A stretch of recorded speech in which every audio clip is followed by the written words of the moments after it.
अस्सलाम वालेकुम। उम्मीद करता हूँ कि आप सब खैरियत से होंगे। आज के इस लेक्चर के अंदर हम वर्ल्ड ऑर्गेनाइजेशन सीरीज़ को स्टार्ट करने लगे हैं, जिसकी पहली इम्पोर्टेंट ऑर्गेनाइजेशन जिसको हम यूएनओ यूनाइटेड नेशन ऑर्गेनाइजेशन के नाम से जानते हैं, उसको आज के इस लेक्चर के अंदर हम कंप्लीट इन डिटेल एनालिसिस के साथ पढ़ेंगे। तो अगर आपको ये वीडियो पसंद आती है तो इसे लाइक और शेयर ज़रूर करें ताकि ज़्यादा से ज़्यादा लोगों का फ़ायदा हो सके।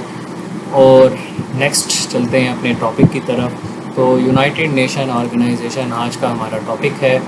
सबसे पहले तो जी यूनाइटेड नेशन ऑर्गेनाइजेशन की एब्रीवेशन अक्सर पूछ ली जाती है कि यूएनओ जो है वो इसकी फुल फॉर्म क्या है।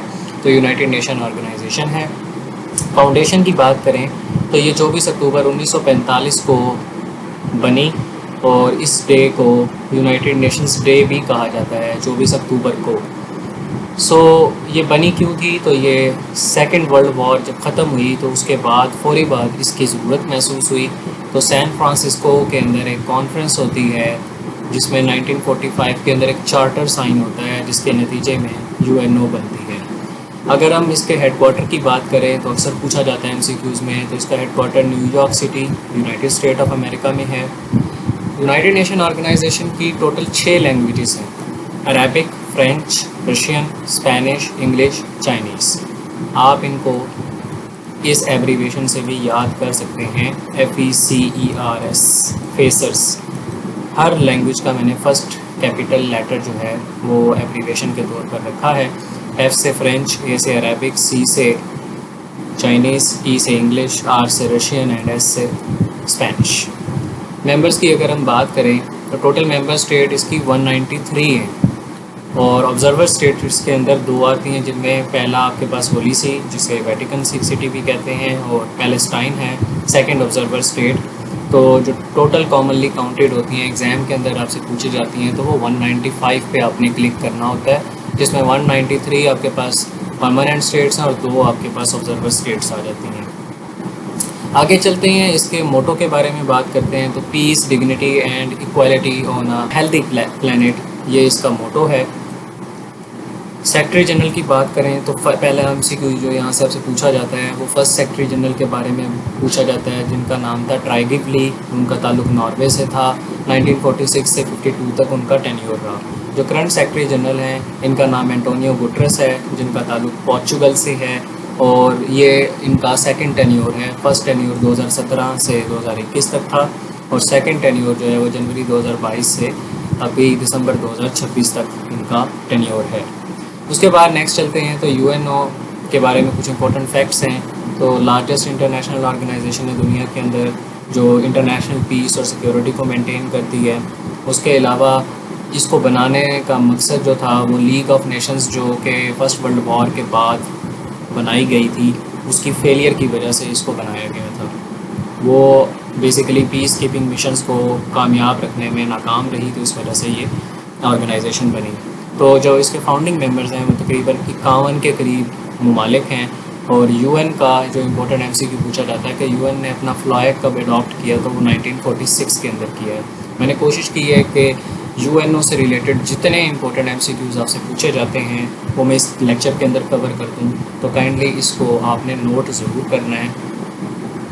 उसके बाद चलते हैं रीज़न ऑफ फॉर फॉर्मेशन की तरफ के देखें, कोई ना कोई ऑर्गेनाइजेशन बनती है तो उसके पीछे कोई ना कोई ज़रूरत या कोई ना कोई मकसद होता है। तो देखें, जब आपके पास सेकेंड वर्ल्ड वार ख़त्म होती है तो उस वक्त मज़ीद तबाही से बचने के लिए और वॉर्स को प्रिवेंट करने के लिए आपके पास यूएनओ की ज़रूरत महसूस होती है। तो लीग ऑफ नेशंस को रिप्लेस करती है ये। और लीग ऑफ नेशंस जो थी वो जनवरी 1920 के अंदर इस्टेब्लिश की गई थी after world war first. World war second और वर्ल्ड वार फर्स्ट से भी रिलेटेड एमसीक्यूज़ आते हैं कि कब स्टार्ट हुई, कब ख़त्म हुई, तो ये आप यहाँ से इसको भी कर सकते हैं। अब यूएनओ चार्टर की हमने शुरू के अंदर इस लेक्चर में बात की थी। तो यूएनओ चार्टर जो था वो 26 जून 1945 को सैन फ्रांसिस्को यूएसए में साइन हुआ था।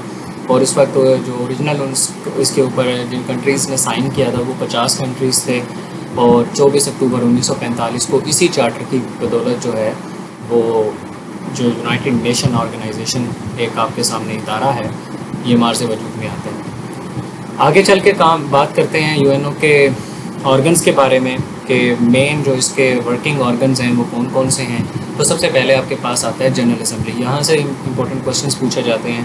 तो इसको हम बेसिकली डिस्कशन बॉडी भी कह सकते हैं, जहाँ पे आपके पास सारी की सारी जो मेंबर स्टेट्स हैं उनके रिप्रेजेंटेटिव्स अपनी अपनी स्टेट्स को रिप्रेजेंट करते हैं। जिसके अगर हम फंक्शंस की बात करें तो यूएन का बजट ये जनरल असेंबली इम्प्रूव करती है। उसके अलावा ग्लोबल इश्यूज़ पे जो डिस्कशन होती है वो भी यहीं पे होती है। किसी भी किस्म की जो रिकमेंडेशन होती है वो भी जनरल असेंबली करती है।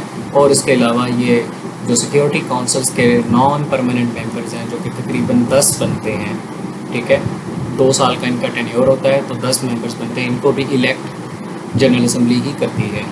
अगर हम बात करें सेक्रेटरी जनरल की, जो कि सिक्योरिटी काउंसिल के लिए, वो भी इसी की रिकमेंडेशन के ऊपर सिलेक्ट होता है, अपॉइंट होता है। और इसका हेडक्वार्टर की बात करें तो न्यूयॉर्क के अंदर है। नेक्स्ट चलते हैं। नेक्स्ट इंपॉर्टेंट आर्गन जो है वो सिक्योरिटी काउंसिल है, जिसकी ज़िम्मेदारी इंटरनेशनल पीस और सिक्योरिटी को मेंटेन रखना है। इसके टोटल 15 मेंबर्स हैं, जिनमें परमानेंट 5 हैं, जिनको हम P5 कहते हैं। आगे जाके इनके बारे में भी हम थोड़ा सा इन डिटेल डिस्कस करेंगे। और उसके साथ साथ नॉन परमानेंट मेंबर आपके पास 10 हैं, जो कि हर 2 साल के लिए इलेक्ट होते हैं। पाकिस्तान इस दफ़ा 8वीं दफ़ा 2025 के अंदर इलेक्ट हुआ था, 2025 से 26 के लिए। तो उसके बाद अगर हम बात करें परमानेंट मेंबर्स की, तो ये 5 हैं। कौन कौन से हैं? USA, UK, France, Russia and China. इनके पास एक पावर है, वीटो पावर, यानी कि अगर किसी भी मामले के ऊपर वोटिंग होती है और सारे ममालिक उसके ऊपर एग्री कर जाते हैं, लेकिन इन 5 में से कोई एक भी मुल्क एग्री नहीं करता, तो उस सूरत में क्या होगा, वो मामला वहीं पे अटक जाएगा। वो मामले के ऊपर वो जो फ़ैसला है वो वहीं पे ख़त्म कर दिया जाएगा, क्योंकि इनमें से किसी एक ने भी अगर अपनी पावर को यूज़ कर लिया तो वो रेजोल्यूशन जो है वो ब्लॉक हो जाती है। तो वीटो पावर इसी को कहते हैं कि जब परमानेंट मेंबर, जब सारे एग्री कर जाएं और परमानेंट मेंबर चाहे तो उसको ब्लॉक कर सकता है रेजोल्यूशन को। अगर हम फंक्शंस की बात करें सिक्योरिटी काउंसिल की, तो इसका काम है इम्पोज करना सैंक्शंस को, टैरिफ्स वगैरह, ठीक है, मिलिट्री एक्शंस अथोराइज करना, और उसके अलावा जो कंट्रीज़ के दरमियान कॉन्फ्लिक्ट्स होते हैं उनको हल करना भी सिक्योरिटी काउंसिल की ज़िम्मेदारी है। और इसका हेडक्वार्टर भी न्यूयॉर्क के अंदर है।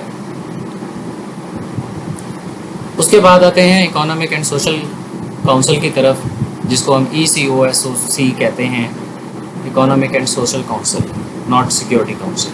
तो इसको भी आपने याद रखना है, क्योंकि एब्रीवेशंस अक्सर इनसे पूछी जाती हैं। इसके मेंबर्स आपके पास 54 हैं, 3 साल का इनका टेन्योर होता है। फंक्शन इनका दुनिया के अंदर इकोनॉमी और सोशल डेवलपमेंट के काम को प्रमोट करना है। ये NGOs के साथ मिलकर काम करते हैं।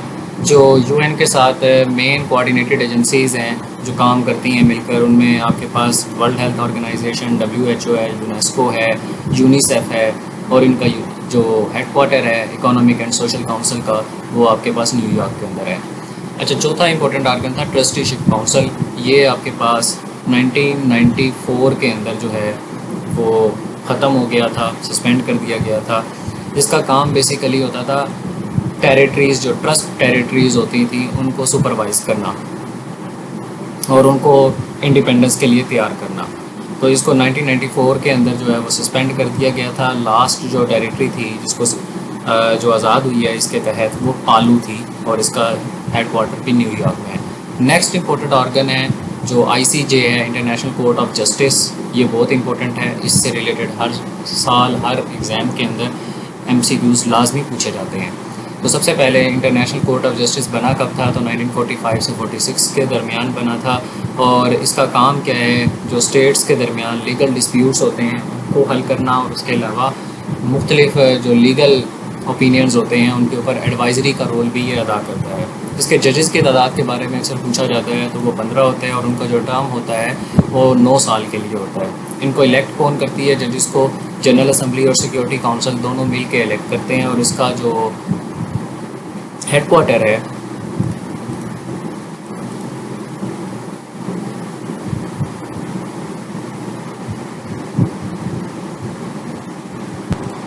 वो दी हेग नीदरलैंड्स के अंदर है।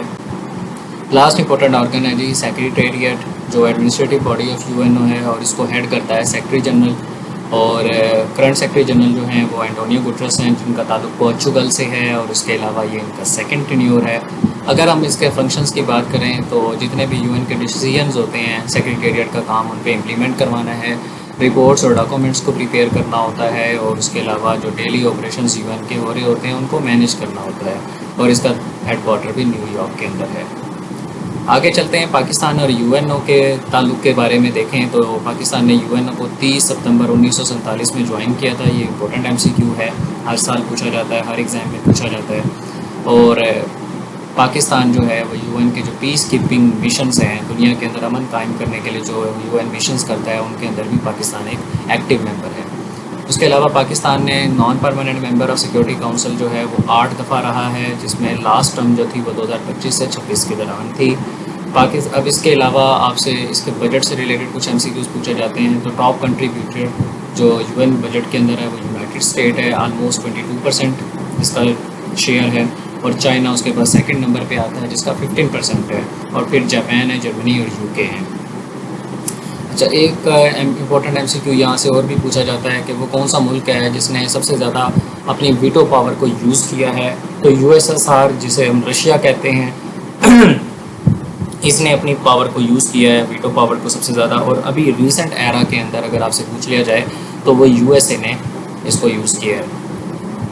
उसके बाद आगे चलें तो यूनाइटेड नेशन जनरल असम्बली की हम अगर बात करें, जिसे हम यूएनजीए कहते हैं, इसका 18th सेशन 80वां सेशन चल रहा है, जो कि सितंबर 2025 में स्टार्ट हुआ था और सितंबर 2026 में जाकर ये ख़त्म हो जाएगा, और ये न्यूयॉर्क यूएसए के अंदर हेल्ड हुआ था। अच्छा जी, ये थी हमारी यूनाइटेड नेशन ऑर्गेनाइजेशन। इससे रिलेटेड जितनी भी इम्पोर्टेंट इन्फॉर्मेशन थी वो इस वीडियो के अंदर इंक्लूड की जा चुकी है, और नेक्स्ट जो आपकी रिमेनिंग ऑर्गेनाइजेशंस हैं वो भी बहुत इम्पोर्टेंस की हामिल हैं, तो कोशिश की जाएगी कि उनको भी इसी तरह कवर किया जाए। तो अगर आपको ये वीडियो पसंद आती है तो इसको लाइक करें और अपने दोस्तों के साथ भी ज़रूर शेयर किया करें, ताकि ज़्यादा से ज़्यादा लोगों का फ़ायदा हो सके। आपसे नेक्स्ट वीडियो के अंदर मुलाकात होती है, तब तक अपना ख्याल रखें। अल्लाह हाफिज़।